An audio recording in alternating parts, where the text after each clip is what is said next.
In Christianity, there are certain core doctrines that are so critical to what it means to be Christian that if you denied them, you're literally denying the faith. And what we're going to do today is consider the doctrine that might be the most critical of them all. But I want to begin with a story that maybe you heard of the man who was at a funeral with his wife. Sadly, they were at the part of the service where they were at the grave site. The pallbearers are carrying the casket down the path. There was a little bend in the path, and there was a rock in that bend. One of the pallbearers tripped over the rock, fell. The casket fell down, opened up, and her body rolled out of the casket, and believe it or not, the woman revived. In fact, she lived with her husband for 3 more years, and then she passed away. And now they're having another service. Those same pallbearers are coming down that same path. They were at that same bend in the path, and all of a sudden the husband yells out, "Watch out for that rock!" Well, he must not have been a Christian, because to be Christian is to be excited about the prospect of resurrection. We eagerly anticipate the bodily resurrection from the grave as an expectation in the future that is grounded in the demonstration of God's power in the resurrection of Jesus Christ in the past. It is a demonstration that nails down for you and for me the chief claim of the Christian faith, that Jesus Christ is indeed the Son of God. He is the way to God. We believe Jesus is the Word of God. Today we are declaring Easter is the proof of God. So Romans chapter 1 verse 4, look at this verse with me. It says this: the Spirit of holiness was appointed the Son of God in power by His resurrection from the dead, Jesus Christ our Lord. Christianity rises or it falls on this claim that when they crucified this young rabbi from Nazareth, they were putting a transient in the tomb. And friends and foes of Christianity recognize this is the one claim that makes or breaks all of the other claims. Even secular students of Christianity realize the significance of the doctrine of the resurrection. Years back, it was Newsweek magazine that had an article and a cover story on the unique doctrine of resurrection in the Christian faith. And the writer of the article said this, I quote, "By any measure, the resurrection of Jesus is the most radical of Christian doctrines. His teachings, His compassion for others, even His martyr's death, all find parallels in other stories and religious traditions. But of no other historical figure has the claim been made more persistently that God has raised Him from the dead." The difference between Christianity and other world religions is you can't go to the tomb of the founder of Christianity where his body is in the ground and worship him. Friends, I've been there. It's still empty. That is the tomb where Jesus isn't. That's what's unique about Christianity.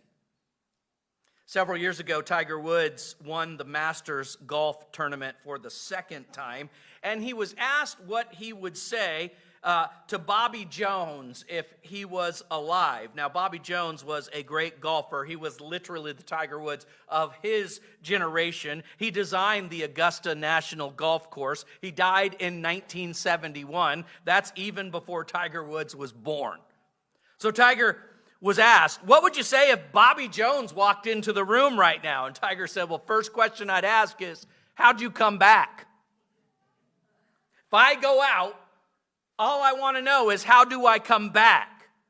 There is out there a group that claims they are Christians, but they say, it's not really important whether or not Jesus actually raised from the dead. What's important is that you believe in this principle of Easter that bad things might get better. Nope. Christianity without the resurrection of Jesus is not just missing the last chapter, it's missing the entire story.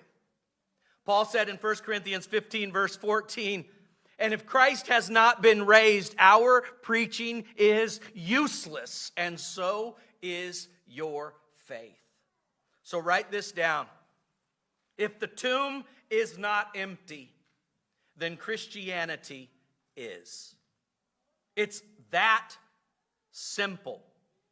To be Christian is fundamentally to declare that Jesus Christ is risen from the dead. And that's why the critics of Christianity from the very beginning have tried to attack this claim. They've tried to discredit the story of the resurrection.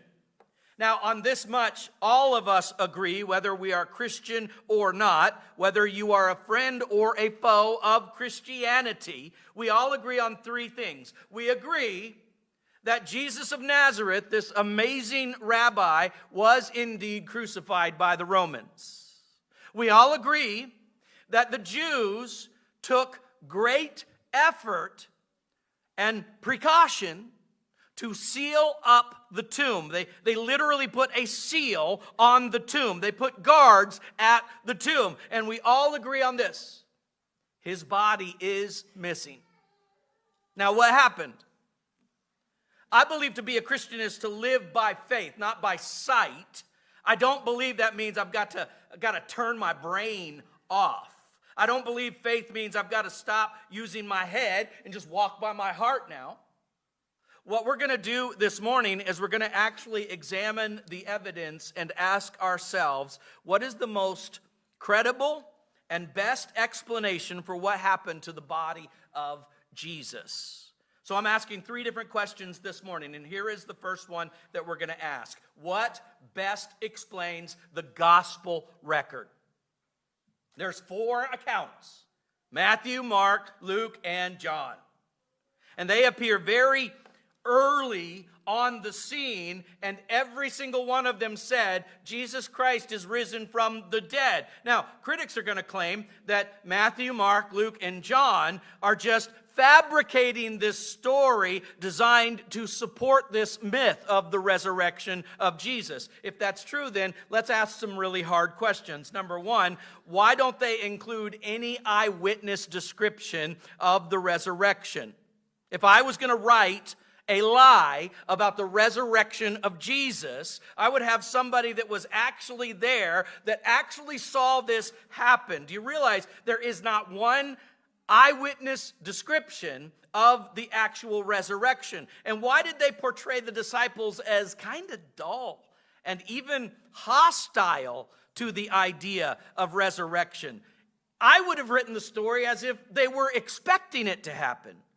And why did they not paint the enemies of Christ monolithically? Instead, you've got this Sanhedrin, you've got this character in the Sanhedrin named Joseph of Arimathea, who is sympathetic to Jesus, who's named so that you can go and verify by his descendants what it is that really happened. And why on earth did they let women be the first witnesses of the resurrected Christ? Because back in that day, the testimony of women was worthless. It wasn't even allowed in court. So if you're going to start a legend, then at least have some guys be the first ones to see the resurrected Jesus. And why did they write the story that way? If I was going to write a legend, they made some really dumb choices. Or is it that they wrote it that way because that is actually how it happened? And remember this, they set the entire drama in the city of Jerusalem, not in Alexandria, not in Africa, not out in France somewhere, but in Jerusalem, the hardest place on earth to spread lies, because so many people were still alive when all of this happened. They were still around that we could go and check out the facts with. So what best explains the gospel records? Here's another question. What best explains the missing body? That's a problem really for the skeptic, not for the believer. Now, some have tried to say, well, maybe the body isn't actually missing. Maybe the women just went to the wrong tomb. Like Joseph of Arimathea did not know where his own tomb was. Or maybe they all were hallucinating. Which, if you've had any work in the field of psychology, you know that's a preposterous claim. People who are not expecting something don't hallucinate that it is about to happen. Hallucinations don't last for 40 days and then just stop. 500 people don't have the same hallucination at the same time. I mean, if I walked up to you and I said, "How'd you like my dream last night?" You'd think I was crazy. And the biggest problem with all of those theories is simply this. If the women went to the wrong tomb, if it was just a bunch of hallucinating Jews, then the Jews that murdered Christ go to the right tomb, they roll back that stone, they grab the body and say, "Here's your dead Messiah."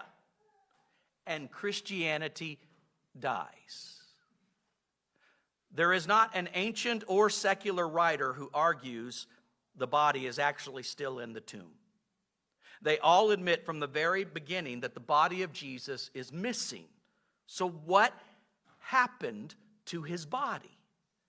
There are three lines of thought or theory that are put forth by the skeptics on this. One is that the Jews and the enemies of Christ stole his body.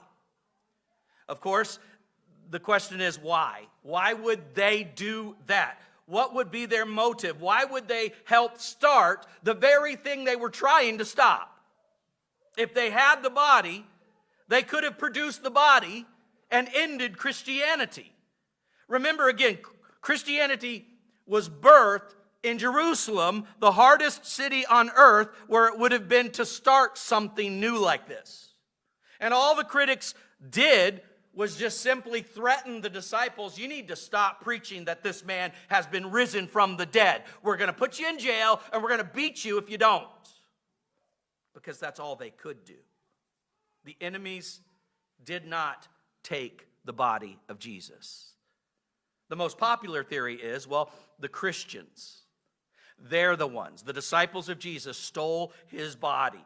They stole his body, and then they started preaching that Jesus is risen from the dead. Well, that's been around actually from the very beginning.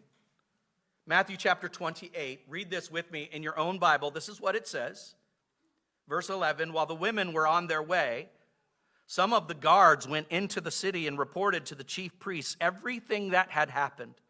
When the chief priest had met with the elders and devised the plan, they gave the soldiers a large sum of money, telling them, "You are to say, his disciples came during the night and stole him away while we were asleep.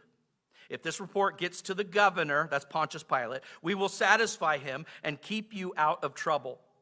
So the soldiers took the money and did as they were instructed, and this story has been widely circulated among the Jews to this very day.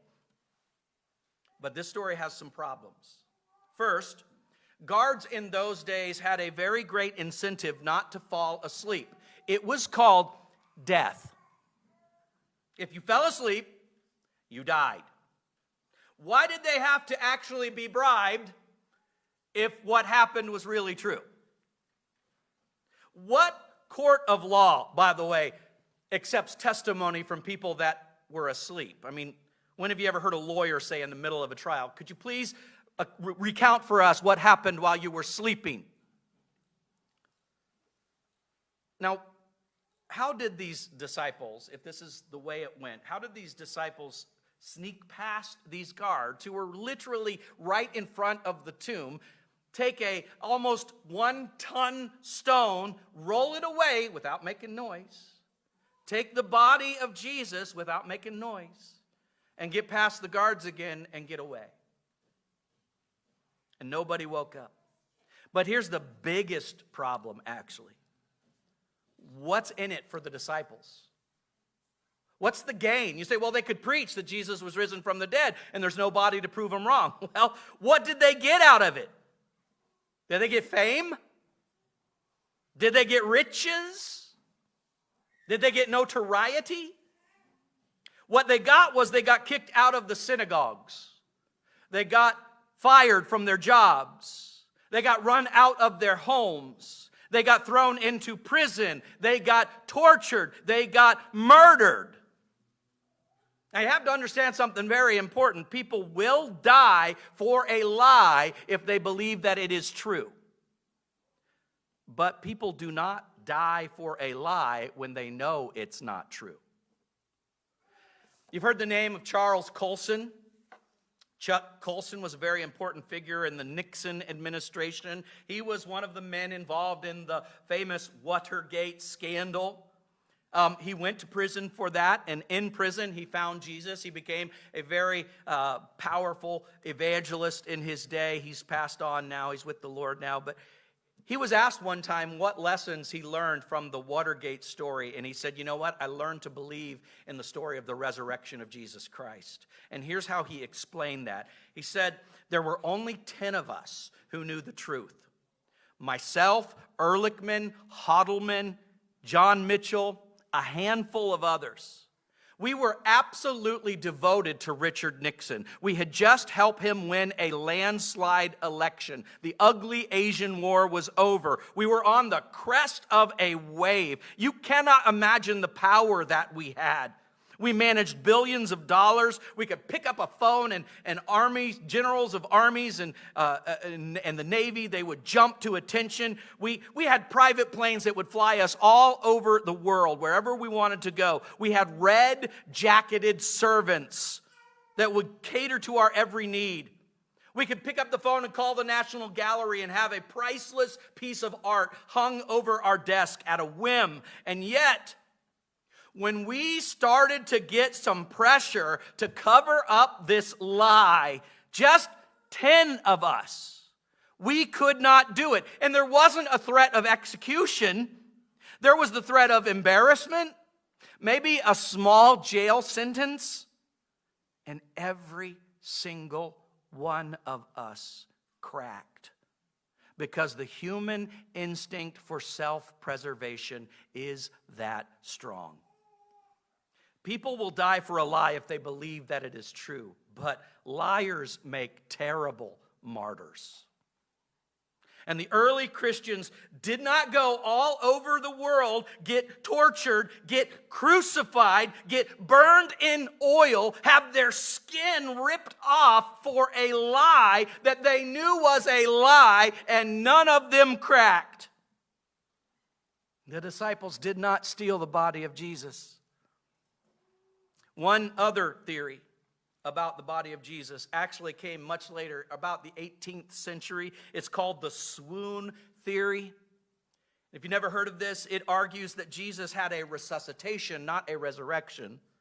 In other words, he didn't really actually die on the cross. What happened is he kind of went into a coma, and then he came to while he was in the tomb.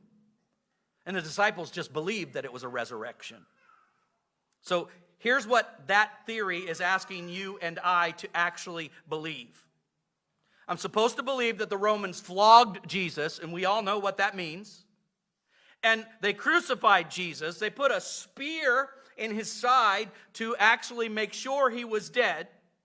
They took him down, wrapped him in grave clothes, put him in a damp tomb with no food or water for 3 whole days, and somehow he comes to. He gets those clothes off.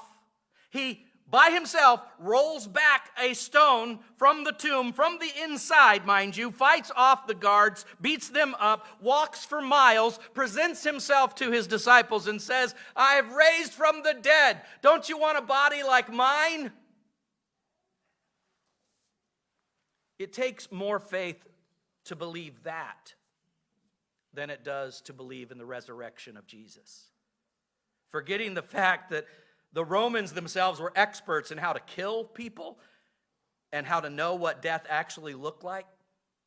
See, my point is this: over 20 centuries later, skeptics have failed to put forth a credible explanation for the missing body of Jesus. All they do is they shake their finger and they say, well, he could not have raised from the dead, because that doesn't happen.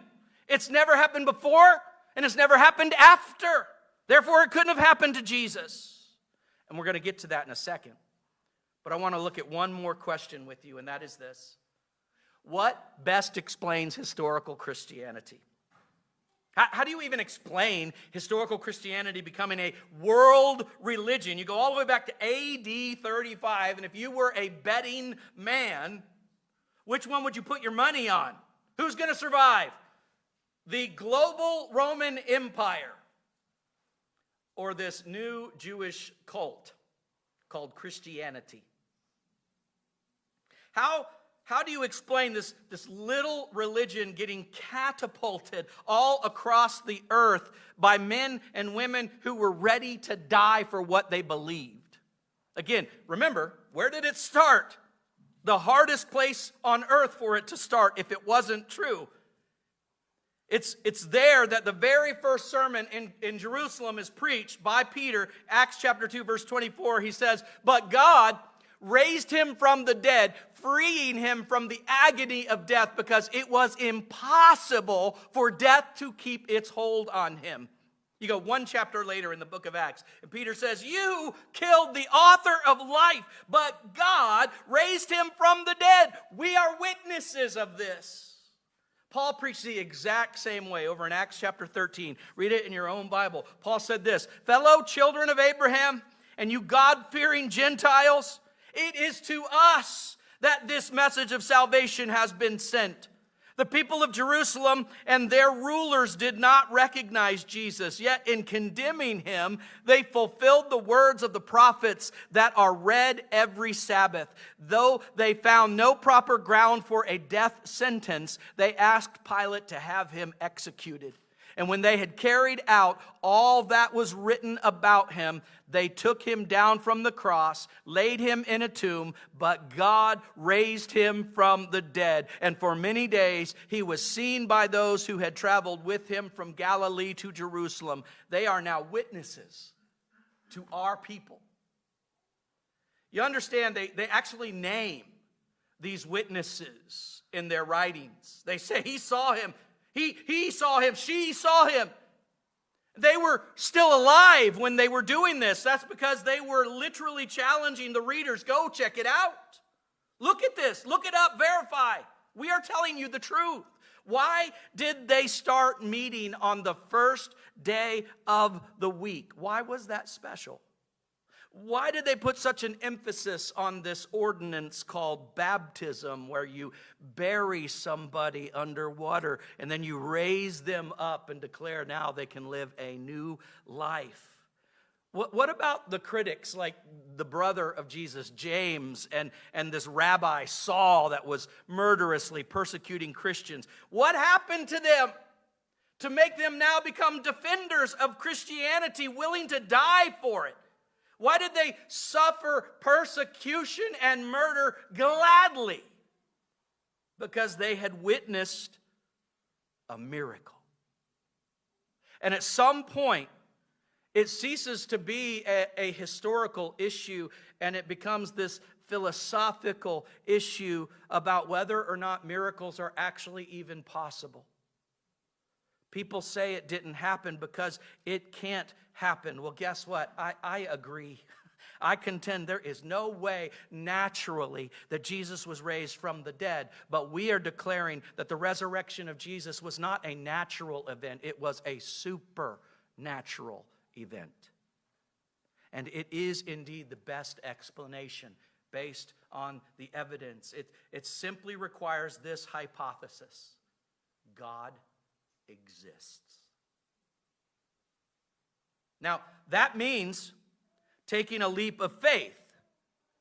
But that does not mean you have to be devoid of reason. You don't have to turn your brain off to become a Christian. The evidence is compelling. If you haven't read, you should read the book by Lee Strobel, The Case for Christ. And in that book, he gives, for example, the testimony of Sir Lionel Luckhoo, who was called by Guinness the world's greatest attorney, 245 straight murder acquittals. And in his own spiritual journey, this man who was knighted twice by Queen Elizabeth studied the evidence for the resurrection of Jesus. And this is what he concluded. He said, I say unequivocally that the evidence for the resurrection of Jesus Christ is so overwhelming, it compels acceptance by proof, which leaves absolutely no room for doubt.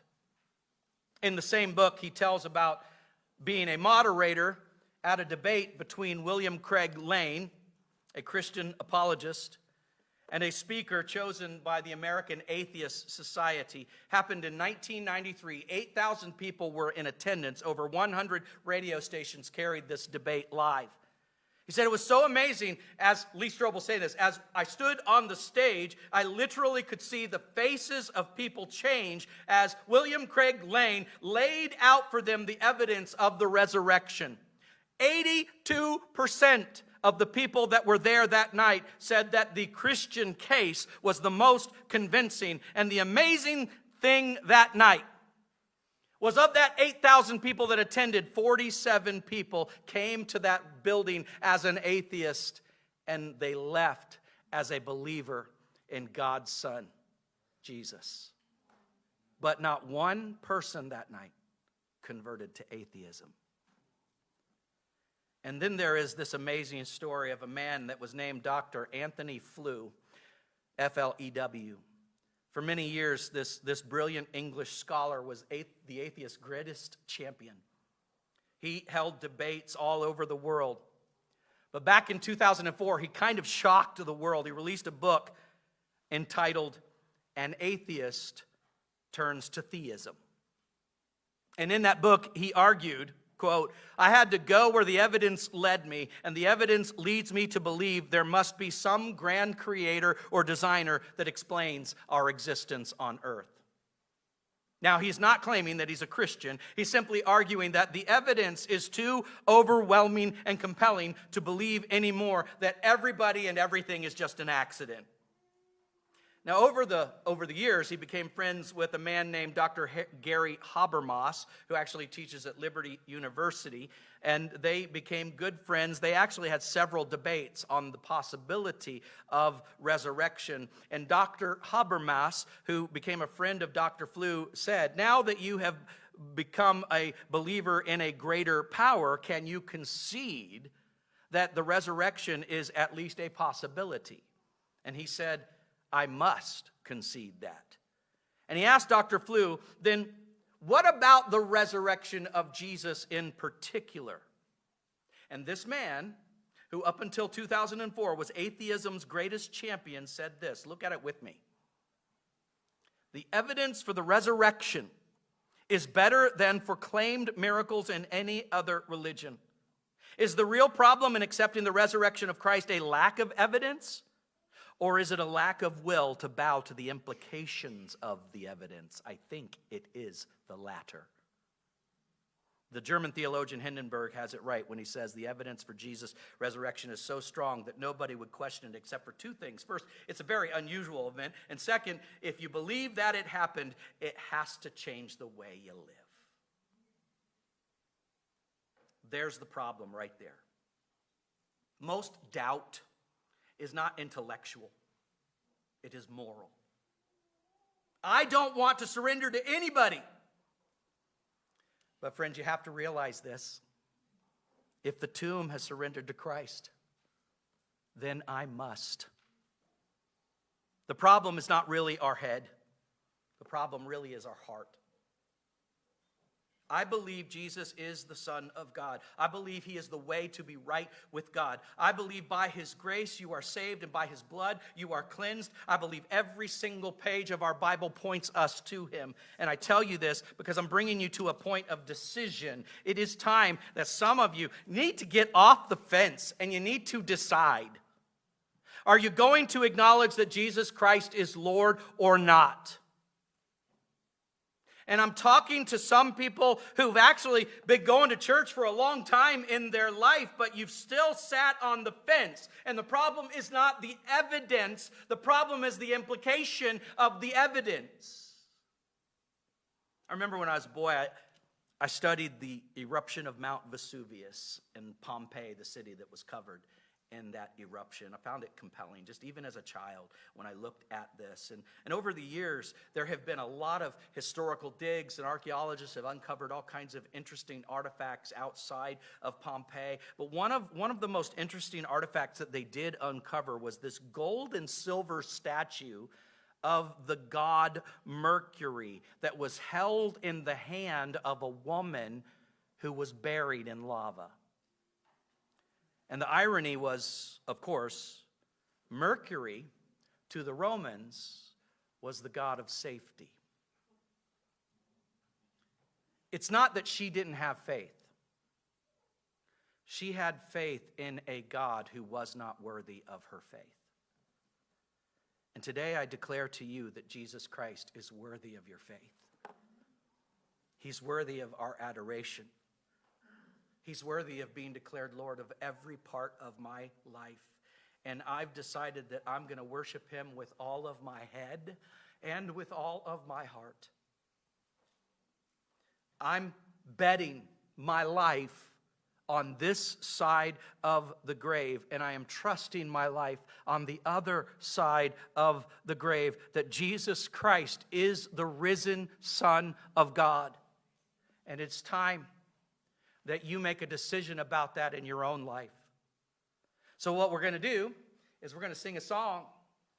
And I'm calling every single person in this room that maybe you've never confessed Jesus. Go ahead and stand up. Maybe you've never been buried and raised with Jesus. I'm calling you to get off the fence today. But we're going to sing this song, and we're going to declare what we believe is true, the truth that changes everything. Up from the grave, he arose.